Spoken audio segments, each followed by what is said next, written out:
In this video, I will show you how to pay with Klarna on Amazon. To do this, simply go and open up the Klarna app on your phone and sign into your account. From there, what you want to do is just go to the section here that says Klarna Everywhere and click on Learn More. Then here, where you can see with their secure one-time card, you can pay with Klarna at any store. You just click on Create One-Time Card, and then here, search for Amazon. Then select it, and you can then click on Continue to Amazon. From there, you want to go to sign into your account. Now, just go to your cart and then click Proceed to Checkout. And now here, just continue without Prime or with Prime, whatever you want to do. And now here at the bottom, go and click on Pay with Klarna and then click Create One-Time Card. Here, choose how much you want to spend.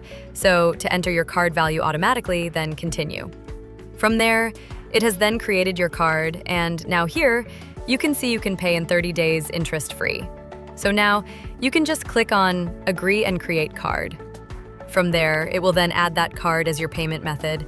And from there, just go and place the order, and you will then have paid with Klarna on Amazon. So now you know how to pay with Klarna on Amazon. If this video was helpful, please consider leaving a like and subscribing to my channel. With that being said, I will see you in the next video.